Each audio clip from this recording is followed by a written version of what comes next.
diɲɛ kuru kara ɲɔgɔn danba sɛnɛntɔrɔntan bunagun kan coupe du monde ko do a bɛ senna Qatar jamana kan kabini novembre kalo tɛmɛnen tile 20 a bɛ sɛnsɛnna ka taa a labanyɔrɔ ma a bɛ kuncɛ ni décembre kalo tile 18 8e de finale ɲɔgɔndanw bɛ kuncɛ bi tarata doya in na kama sɔrɔ ɲɔgɔndanba in ma kuncɛ fɔlɔ kunnafoniw y'a yira ko FIFA diɲɛ kuru kara sɛnɛntɔrɔntan ɲɛmayaso ye farafinna jamanaw dafa 9 na siɲɛ wɛrɛ coupe du monde kɛnɛ kan n'o ye san 2026 ta ye. Alidu Wedrago VOA lasigiden Bobo Julaso Burkina Faso. Kami tumajan i n'a fɔ a bɛ kɛ cogo min na farafin jamana 5 olu ye tari kɛ diɲɛ tolontan min coupe du monde ye. Jamana 5 naani benna sira kan k'a to kelen fɔlɔ. Farafinna tagabolo ni tolontan na Oscar Baro min Burkina Faso étalon loko entraîneur ye ale bɛ kuma anw ka ballontan yɛrɛ cogo kan. Farafintigiw ye ballontan ka ɲɛ. C'est vrai Flalo sera ka qualifier premier tour la.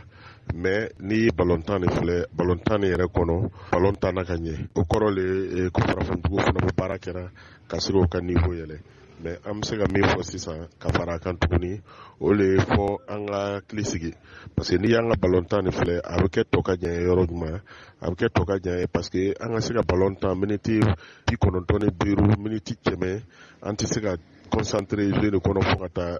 jouer ni ban. A yirala ko san 2026 ra o tolontan farafinna jamana 9 olu bɛna tari kɛ nin na. Anw y'a ɲininka k'a lɔn fana ni anw ka ballontan sera fo ka taa jamana 9 bila coupe du monde na. Ko ɲanama lo parce que n'i y'a filɛ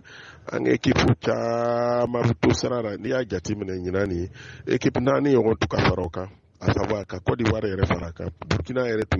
tan de dɔɔni an tun taa mondial la n'i ye Côte d'Ivoire fara kan ka Égypte fara kan ka Burkina fara kan même Mali ni tu y'a filɛ i b'a ye o dɔw ka tagayɔrɔ tu bɛ yen o dɔw place tu bɛ yen donc n'olu dɔw taara nin don o bɛ se ka kɛ sababu ye tuguni Afrique ka chance bɛ bonya. Alidu Wedrago VOA Bambara tɔgɔra Bobo Julaso.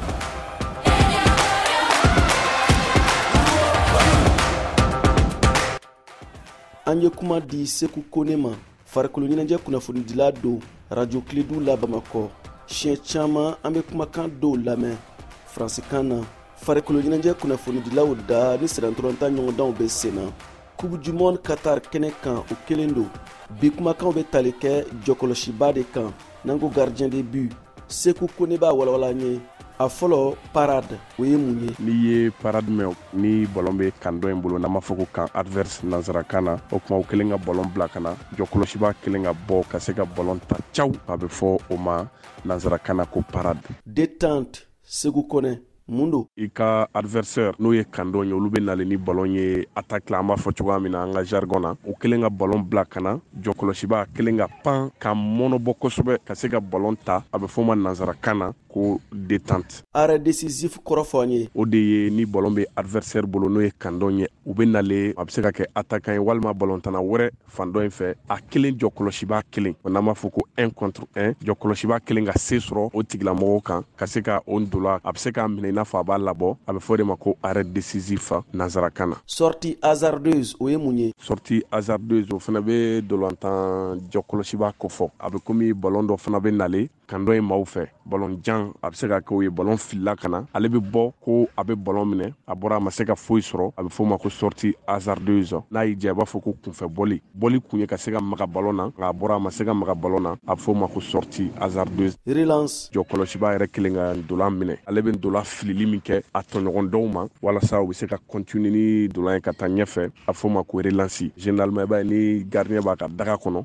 n'o jɔkɔlɔsiba a mana ndolan minɛ a b'a lajɛ a ka mɔgɔ dɔ bɛ fan dɔ fɛ a bɛ se k'a bolola kirun yɔrɔ jan fɛ a bɛ fɔ o ma ko relance nanzarakan na. Claquette i b'o mɛn ka caya mun na fan dɔ in fɛ jɔkɔlɔsiba bona ni frappe ye n'an b'a fɔ cogo min na ni tiri mun bɛ yen nɔ ne fanga b'u la kosɛbɛ jɔkɔlɔsiba ma se k'a minɛ a kɔni bɛ maga la ballon nana fanga bɛ ballon min na ale b'a ka 18 kɔnɔ a b'a ka daga kɔnɔ a bɛ ballon gosi o dɔw b'a fɔ k'a paro o tuma a bɛ fɔ o ma ko claquette. Ka kunnafoni ninnu lase